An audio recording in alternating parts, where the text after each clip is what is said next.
Coming up on this episode of Nintendo Cartridge Society, still no update on Pocket Rumble. It's dangerous to go alone, so the Nintendo Cartridge Society goes with you.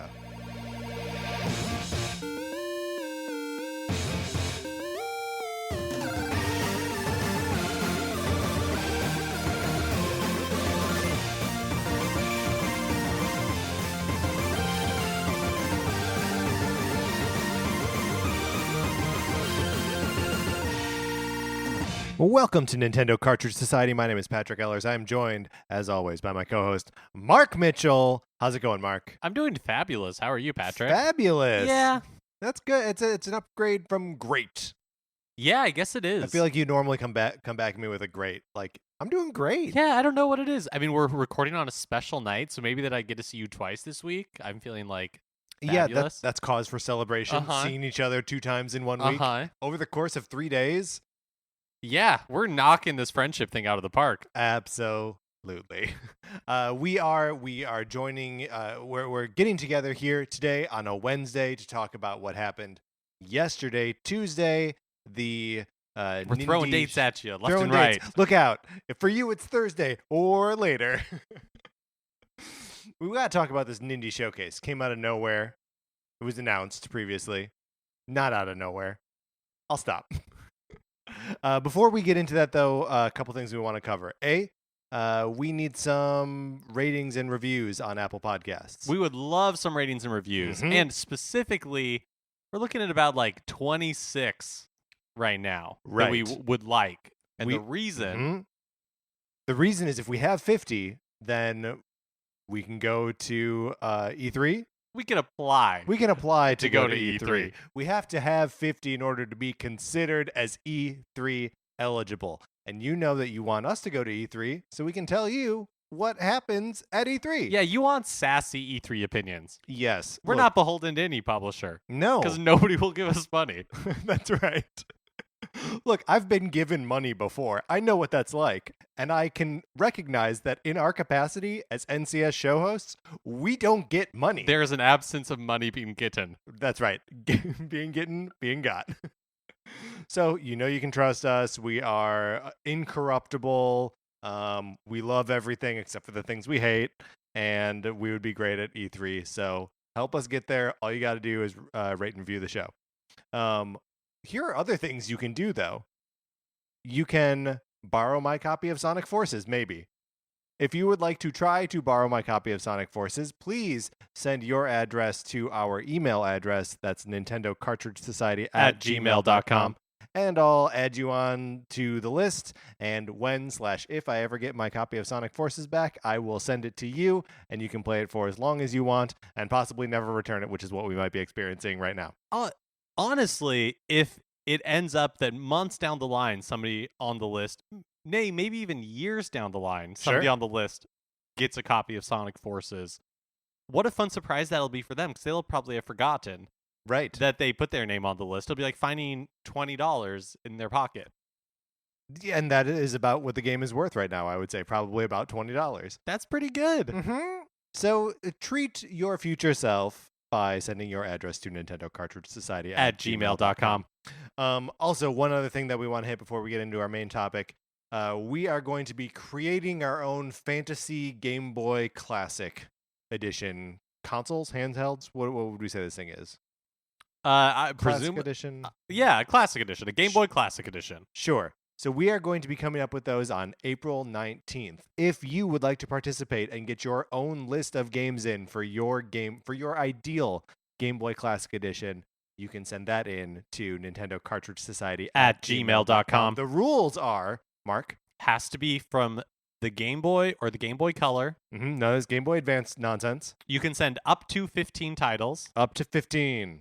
And as always, all of the lists that are submitted, including mine and Patrick's, will be fighting it out in a contentious battle. Yep, that's right. To be included on the definitive list, which is very exciting. So gather that together. Look, you know you're going to put Tetris on there somewhere. Yeah, and you know, if you have like 3 games that you really think should be on there, send in the 3. You don't have to have a full 15. Yeah, I mean, Send in if you think there's one that we are like gonna miss. If you're like, these guys aren't gonna appreciate the Battletoads game on Game Boy, first of all, you're wrong. And second of all, send it in. Tell us why we would be dumb to leave it off. All right, Mark, we got a whole showcase to get through here. Let's dig into it.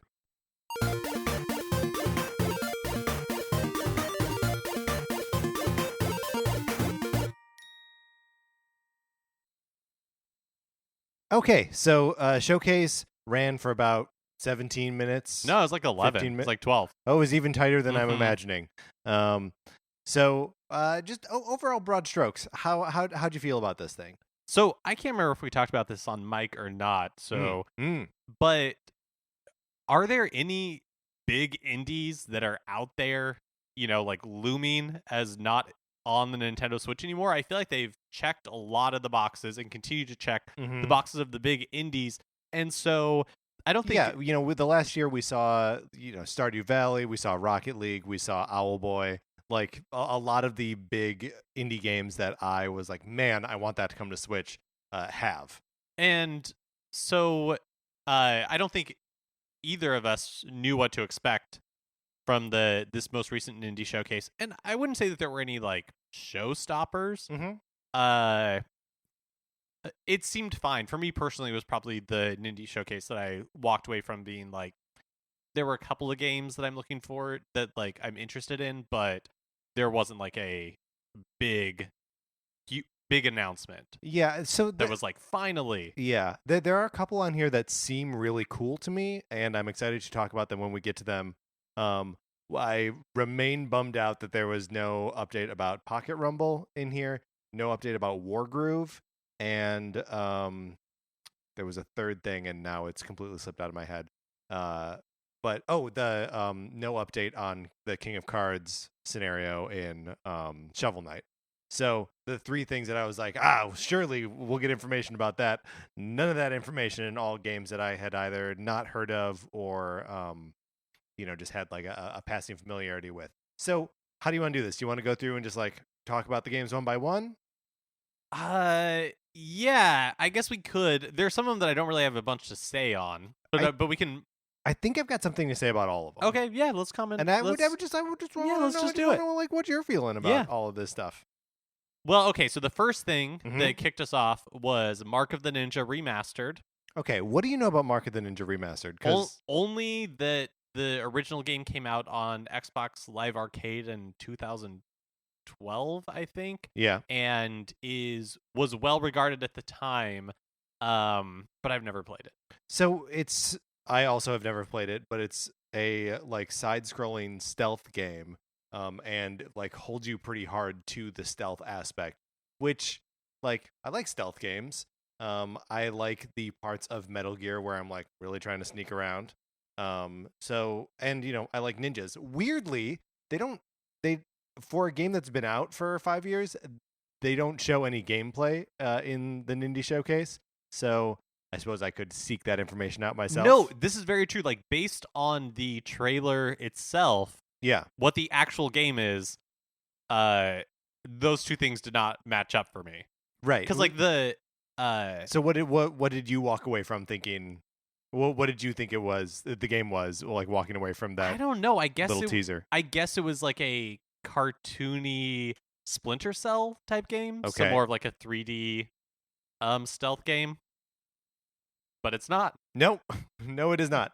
But I'm looking forward to checking that out, or at least like digging into it a little bit more when it releases, or digging into other impressions. And I suppose again, since it's already out, I could see what people say about it already. Yeah. Well, I was just going to move on to Fantasy please. Strike. Yes. And I wanted to get your opinion on this as somebody who is the resident fighting game fan. So this game is a one-on-one fighting game. What is it that you need my opinion on? Well, I guess like look, there's no word on Pocket Rumble. But just something like this, which to me, to my untrained eye, looks aesthetically very similar to Street Fighter 4. That's interesting. Like art style wise. Art style wise, it looked a lot more like Marvel vs. Capcom 3 to me. Okay. Like heavier on the outlines. The characters look more cartoony than they do in Street Fighter 4, which like does have a little bit of that like ink, like kind of inky characters, but that's almost more of like a calligraphy aesthetic and less of like a cartoon aesthetic. These characters look cartoony to me. But does the game do anything for me? I guess. Yeah, Is that yeah. again, this is another one that I need to see more of. Um, the characters look interesting. I like the way the health bars are like divided up into specific notches. Like it doesn't look like you're slowly draining one bar. It looks like you're just trying to eliminate like one notch of health at a time, which is sort of novel for a fighting game. And then the way they were talking about it, they said that it had a stronger focus on strategy and less of a focus on rote memorization. So I don't know if that means that there are no special moves or no combos or whatever. But that's a barrier for entry for a lot of people in fighting games. Is like I just don't want to learn the dumb buttons. Oh yeah, make the guy absolutely. do what I Me want him included. to do. Yeah. So yeah, I think it could be a fun one to get into.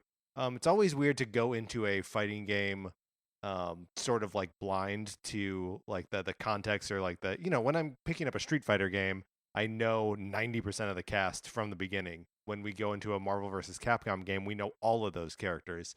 Ditto Mortal Kombat, ditto like most fighting games.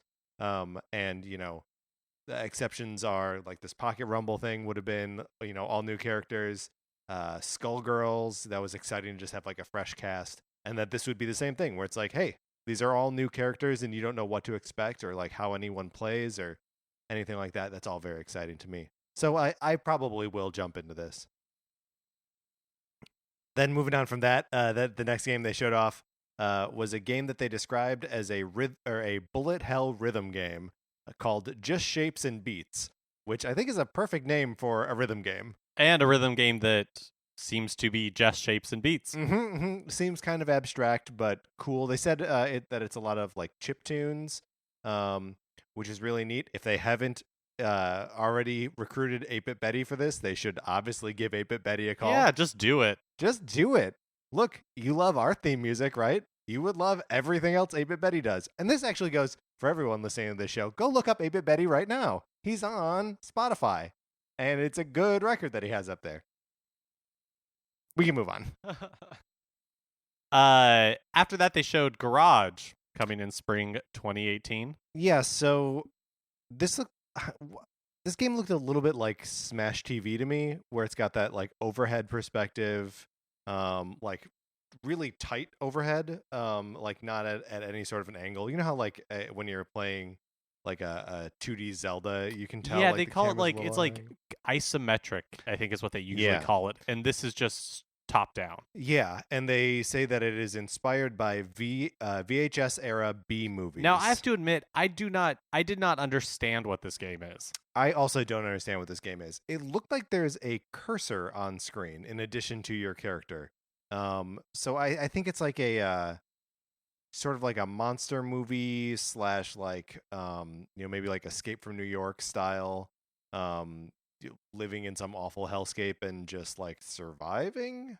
Not clear to me what the like moment to moment gameplay is, other than it's supposed to be like grotesque and horrific and all that stuff that you and I just flock to. Longtime listeners will of course know that yeah, we flock. Yeah, we do. The more violent and awful a video game is, the more likely that we're going to be there on day one. Which is why we're big Nintendo fans. That's right. That's why I picked up Kirby. Speaking of something that's maybe a little bit more in our wheelhouse for real, is Pool Panic. Yeah, so this is another game being co-developed by Adult Swim Games, like, what was the name of that game last year? Battle Chef? Battle Chef, yeah. And like Battle Chef, it has a super distinctive art style. Not at all like the Battle Chef Brigade art style, but totally looks like an Adult Swim cartoon, and is just like it. I can't tell if it's like an adventure game where like you're also playing pool, or if like it's just all pool. It looks to me like a puzzle game. Okay, like I don't That's what it seemed like to me, especially because they were saying that I think they said there were like hundreds of different oh yeah, that sounds like a puzzle game. Not maps isn't right, but just like arenas or something. I can't remember exactly what the nomenclature was. Yeah. But it made me feel like, oh, it's a puzzle game with like a bunch of different scenarios that you have to solve. And like it looks like all the characters who are just, billiard balls have like faces and personalities and stuff. It looks cute. Yeah. Does pool do anything for you in any context? No. Yeah. I mean, I've never been good at it. Right? Or I guess I don't even know what that means. Like I've never learned how to actually play pool. Yeah, I've stood around a table before. Absolutely. I've, used one of the sticks to hit the balls and... Right. Right, we're both real good at pool. And then after that, they moved on to Bomb Chicken, which is coming out summer of 2018. It is an 8-bit chicken-based puzzle platformer. One of those. One of those, just like Chicken Wiggle, which may be coming to Switch as well. Have you checked in on its Kickstarter? Have we talked about this on the show? We haven't talked about it on the show. I feel like we have kicked Chicken Wiggle enough. Oh, sure. Just leave it down is what you're saying? It has not to date reached its fundraising goal. No, but it was Switch. Like 2/3 of the way there last I saw. Yeah. So with I think like 20 days left to go. So good luck, Chicken Wiggle. Mm-hmm. But this game is not Chicken Wiggle. No. It's about a chicken who lays eggs that are bombs. It's about a chicken who lays bombs. Sure. But you don't think they're also eggs? No. All right. Does this game do anything for you? I think it looks funny. Like I like the idea of a chicken laying bombs. Yeah. It kind of reminded me a little bit of Box Boy, and you have that like build up mechanic. Yeah. Except if you were using boxes as weapons. I don't know. It looks fun. I think it would be one of those things where it totally depends on price. Yeah. Price and like if people are like, oh wow, this game, you gotta check it out. Yeah. Speaking of, oh wow, this game, you gotta check it out. Lumines Remastered was the next one on the list, coming out spring 2018. I don't have any history with Lumines. I don't either. And seeing footage of it, like part of my mind is like, oh, this is like a Tetris style game, and then a couple seconds elapse, and I'm like, I have no idea what's happening in this. This is a game that I feel like has a strong following. Yeah. But it's one that I've never understood. They mentioned that the music is remixed to interact with the HD Rumble. Also, they mention, I think that it's being overseen by the creator of Rez. Oh, is that okay. Right? Yeah. So I think it has a big name attached to it. Well, so then it'll be like a good version of what is a good game that you and I are totally unfamiliar with. Presumably. Speaking of games we're totally unfamiliar with, Reigns, King and Queens, coming out spring 2018. I couldn't wrap my head around what this game was. I couldn't wrap my head around it either, but the one thing I did want to say about it is if you understand what this game is. I do not. Oh, our listeners. Yes, you, the listener. Mm-hmm. Let us know. Yeah, write in Nintendo Cartridge Society at gmail.com. Here's my impression. Mm-hmm. Here's the impression that I get from this game. You are shown cards that look like the subjects you're ruling over, and you have to decide whether to like grant their request or not. And then you either like curry their favor or they plot against you and you use up your resources. That's my impression. That's what it seems to me, like something like that. I guess the thing that I like about the fact that it exists and is coming to Switch is it just shows that Switch is a platform that can support all types of indie games. Yeah, because it looks more like a mobile game, right? It does look more like a mobile game, but I don't know. I just think it's cool that not everything has to be a retro-inspired platformer. Yeah, Bomb Chicken. I mean, now that's a bad thing. Like I played and really loved Celeste. Yeah, and it's definitely. I mean, we're whores for that kind of aesthetic. Oh yeah, we love it. Mm-hmm. There's a game further down this list that I'm very excited about that is all about that aesthetic. But we'll get there in a second. Next up was Lightfall. Yes. Coming out spring 2018. Super challenging platformer. That's like how it's marketing itself. Looks like you are running. You're like a little dude. Mm-hmm. You're running really fast. In order to make impossible jumps, it looks like you can make like a square appear, maybe with like a button press. Yeah. And then you can use that as like a platform or to like grab on or like catapult yourself. Yeah, it looks like there's a lot of that. When did this become super popular? The platforming that's based around your ability to like jump off of a wall, to like wall jump off of something. Right. Because that's, obviously a big part of Celeste. Uh-huh. Like you were just mentioning, and like Meat Boy controls that way. And this game looks looks like it controls a lot like both of those games. Yeah, so based purely on the trailer, it reminded me a lot of Celeste. Yeah. Just with the little like platform mechanic replacing the ability to do like a That double dash, jump type yeah. dash. It looks cool. It's got that kind of limbo-esque art style. Right, where it's like everything's in silhouette with like this has a more like colorful background, but yeah. Looks like a cool game. it does look like a cool game. You getting a little burned out on that aesthetic, or? I'm getting burned out on the aesthetic. I'm in general, I don't love hyper difficult games. Sure. Celeste was fun because it made it part of the story, and also it had assist mode, so when I got really frustrated at the end and I just wanted to get through it, You could do it. Yep. Yeah. And then the next game that they showed off was probably, I don't know, the most unique looking, interesting game. For sure. West of Loathing. West of Loathing, which looks like a cowboy RPG in a stick figure, like web comic almost style. Yeah, and it's like a comedy RPG. Mm-hmm. A slapstick RPG, I believe, Yes. is how they described it, with optional turn-based combat. So, like, maybe you don't even need to go into combat in this game. I don't know. It seems cool. This is gonna be another one that for me totally comes down to price. Yeah. Like, am I picking this up for $15 or is it like 40? Because I can tell you who's not going to pick it up for $40. Okay. Me. How do we pronounce this next one? They pronounce it as Pudo. Pudo, which I'm willing to believe because they obviously checked with somebody right before they said it.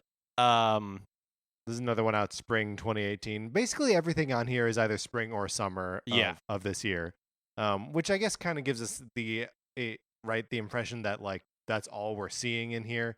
That they'll probably, just as they did last year, have another Nindies showcase later in the year. And let's be honest, a lot of these games are going to fall to like later in the year anyways. Or to never if you're Pocket Rumble and Wargroove. So Pudo seems like it's a 3D co-op like puzzle platformer sort of thing where two characters, one who's like a rock and the other one who's like a little ball of light, solve puzzles together.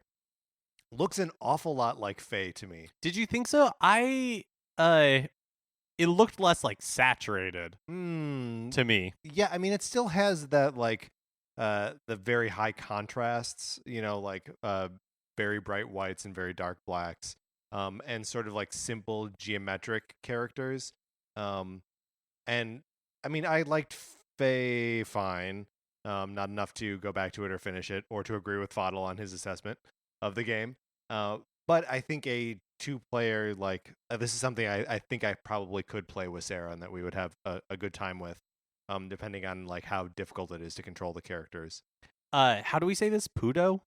I believe so, yeah. Is that also what Sebulba says when... He says Pudu. Oh, of course. Pudu, I assume, is, like, bantha poop or a manure of some kind. Right. It's like what you would... if you're Biff Tannen and you just crash into a truck, yeah, that's what you would. Mm-hmm. That's Pudu right there. Next, they showed off the Messenger. Messenger looks dope.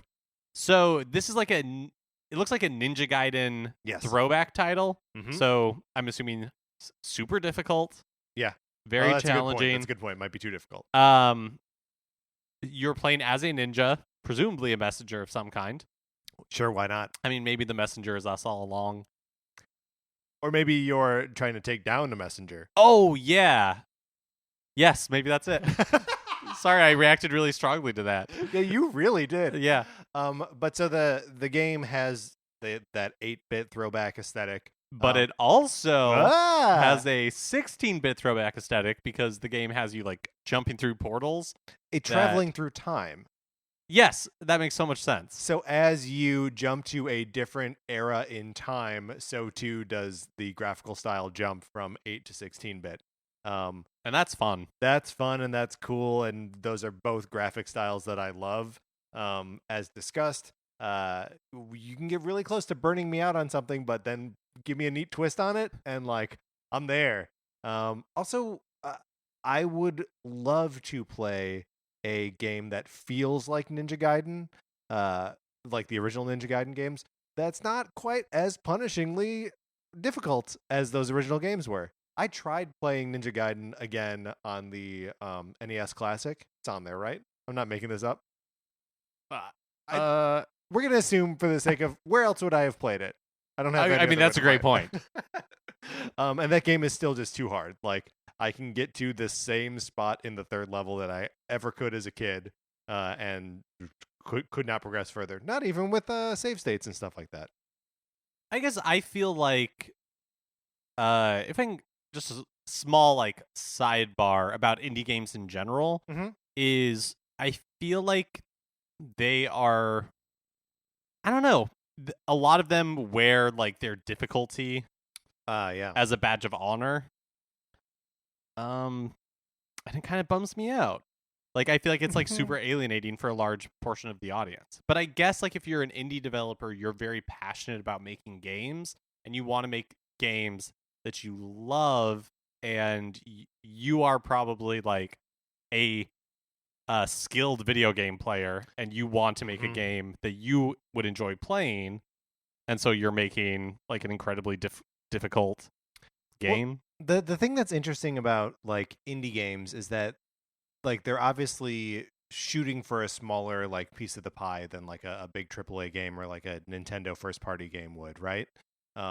And so I think they're going for the more like extreme or like, you know, the hardcore gamer that is more likely to venture outside of like the big blockbuster games. You know, like the net you're casting is to, you know, only the people who are the most tuned in, with very rare exceptions, you know, like Rocket League hitting everyone in the world, or like Minecraft at the time being an independent game when it was published, hitting everyone in the world. That's all very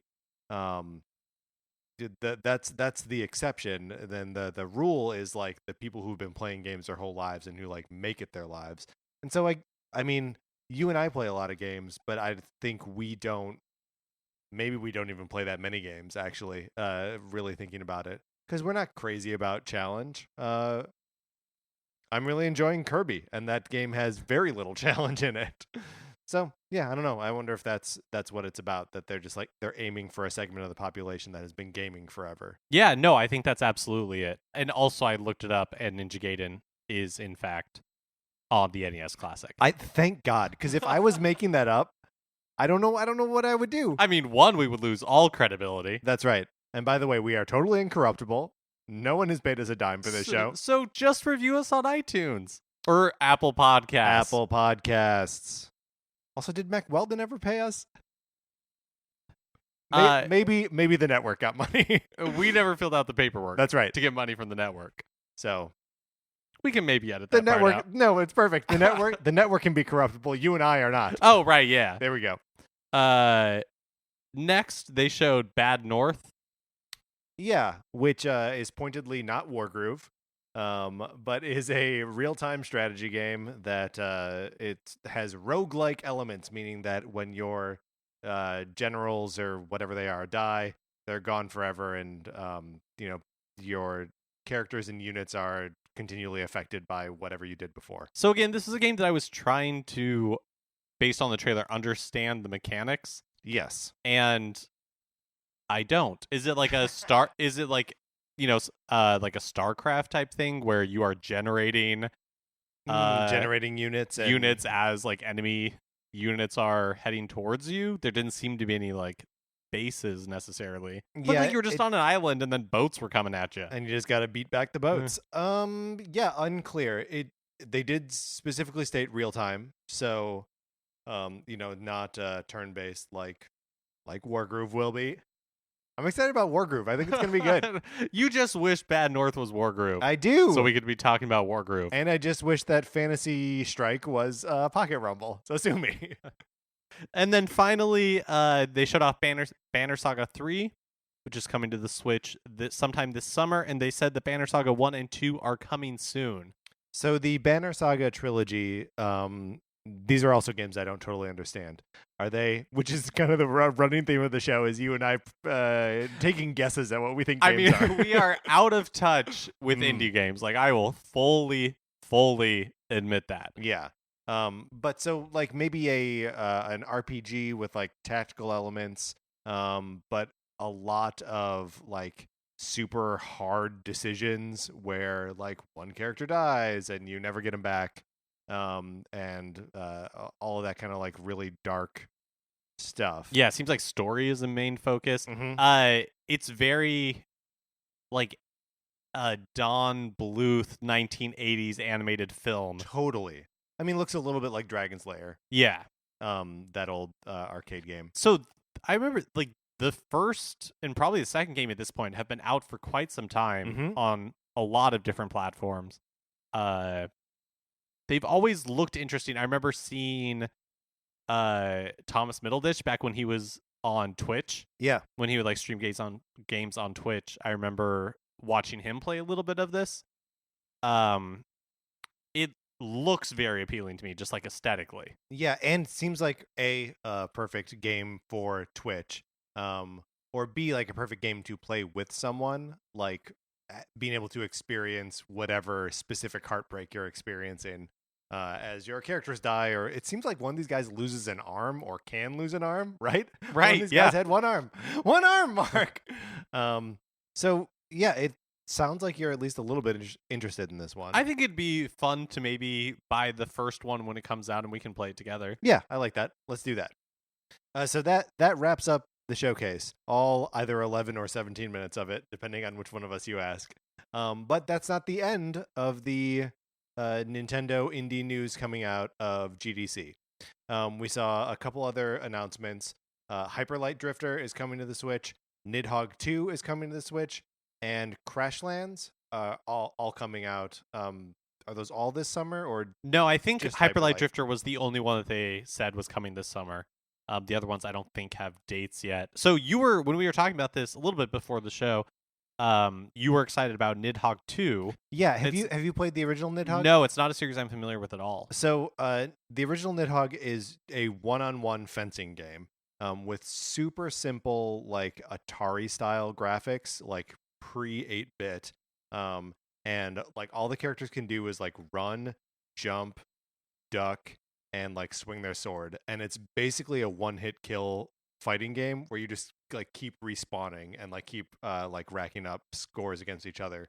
And there's this the arena that you're in is just like one long thing with like some pits and like a couple little things you can hide behind, and it is like the ultimate like pick up and play 1 versus 1 kind of fighting game.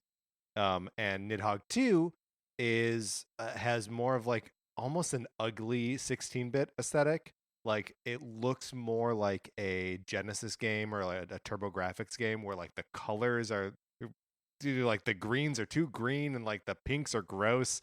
And it has a similar pick up and play sort of one-on-one fighting game aesthetic, but is weirder and newer and grosser. Is it already out on other platforms? It is already out on other platforms, yeah. But yeah, good to see it coming to the Switch. Also at GDC, Studio Wildcard announced that Ark Survival Evolved is coming to Switch. What is Ark Survival Evolved? So, it's a game where you are like, I don't know if you're like a caveman, but you're a person. Man, if you were a caveman, I would be so much more excited for the rest of this description. I think it takes place in like the time of cavemen, in like the fantasy sense where you are also in a world where like dinosaurs exist. Got it. And it's a survival game. So you're trying to like, you're just existing in the world and trying to stay alive and get food, build shelter, like you can build like forts and everything. I think there's like a PvP and a PvE aspect. So in PvP, obviously people will like raid your fort and try to destroy things and everything. PvP, by the way, is player versus player, because sometimes we got to break down the terminology, right? Oh yeah, absolutely. PvP is player versus player. I'm a hotshot gamer, so I know all the cool lingo. But to repeat, we are not in touch with the indie game community right now. PvP is player versus player. PvE is player versus enemy. I believe so. Okay, yeah, we don't even know. What else would it be? It's got to be enemy. But basically would be you're playing against the computer. There you go. Should be PVC, right? Like the pipe. Yeah. It just makes sense. So is this one that you're interested in? Or? So this is another one that way back in the day, and by that I mean a couple of years ago, Thomas Middleditch was streaming back when it was on beta on the PC, and it looks like fun. So yeah, I am interested in it. You know what we should do? We should have Thomas Middleditch on the show to talk about. Oh sure, we'll just call it Bull Tommy M. Sure, he'd do it. Yeah. So if you think Thomas Middleditch should appear on our show, tweet at him. I think it's just Thomas Middleditch, right? Or probably like at Middleditch. Yeah, something like that. Find him. Tell him to come on the show. And then for the first time, Nintendo's Damon Baker also released an unordered list of the 10 best-selling indie titles on Switch lifetime to date worldwide. Why would this list not be in any order? Because that's not what's important. What's important is a lot of these games sold really well. Yeah. Let's run through the list real quick. SteamWorld Dig 2, Stardew Valley, Kamiko. What is Kamiko? So it's the game that's like $4, I think. It is a Zelda-esque title. All right. Celeste, Fast RMX, Golf Story, Enter the Gungeon, Overcooked Special Edition, NBA Playgrounds, and Shovel Knight Treasure Trove. A lot of good games on that list. A lot of good games. Interesting that a game like Celeste and Enter the Gungeon, which came out not that long ago, all things considered, are already in the top 10. I guess there's not really any surprises on here other than that Rocket League isn't there. But I'm assuming that's just because it's not really considered an indie game. I mean, who knows? Blossom Tales isn't on here either. Which we know that it's sold well on Switch relative to Steam because the developers recently said that they're able to continue to make games because of its performance on Switch. It sold like 10 times as good on Switch as it did on But I mean, when you're up against a title like SteamWorld Dig 2, sure, yeah. Not necessarily going to make the top 10, but I think what it does show is that the Switch is a thriving platform for indie games. Yep. And then also coming out of GDC at the Nindies panel, Nintendo talked a little bit about their plans for the eShop going forward. US Gamer reported that Nintendo said they plan to improve and upgrade the eShop's UI for, quote, better discoverability. That's good. Discoverability is a big deal and a problem on all platforms.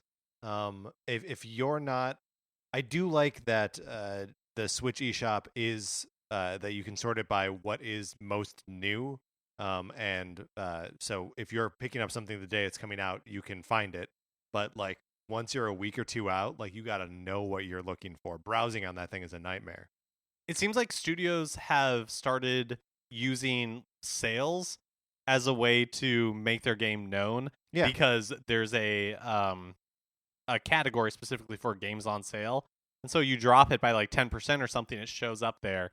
And that's smart. Yeah, so I feel like people are adapting to the platform as is, but there is a long way for Nintendo to go and like really doing, I guess, just a better job of like curation. Yeah, and curation is like impossible. So like, props to them for doing, or at least setting out to do. Yeah, setting out to do something. All right, Mark. So that was the Nindy Showcase. Let's close out the topic here.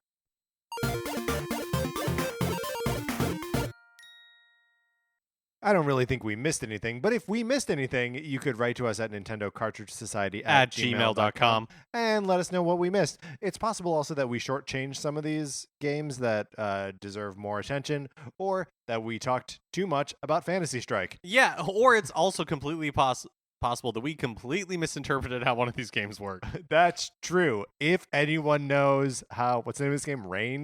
Rain, Kings and Queen. If anyone knows what this game actually is, please write into us. We're not going to look into it any other way. Also, if you could find Thomas Middleditch's email, send him an email, tell him to be on the show with a link to this episode. I think that would help out a lot. All right. Let's get out of here. That's going to do it for this episode of Nintendo Cartridge Society.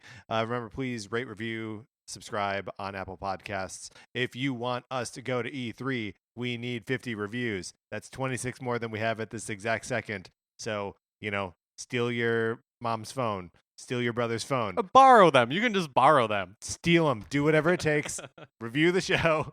We really appreciate it. We do. We appreciate it. We appreciate you. And you know what? You guys are doing so much for us as it is. Don't do any of this. I mean, if you want do to. it. Do it. But don't. But please, dear God, do it. But you don't have to. But you should want to. We want you to want to. If you'd like to follow us on Twitter, we are at NinCart Society. I'm at Patrick_Ellers. Mark is at MKE Mitchell. If you like to go to Facebook still, we are just Nintendo Cartridge Society on that platform. If you like Mark and Mine's opinions, we write about comic books on retconpunch.com. Olivia Duncan made our logo. Our theme music is provided by 8-Bit Betty. You can, like I said before, go to Spotify and listen to his album on Spotify. It's great. Or listen right now. For my co-host, Mark Mitchell, this is Patrick Ellers saying thanks for listening.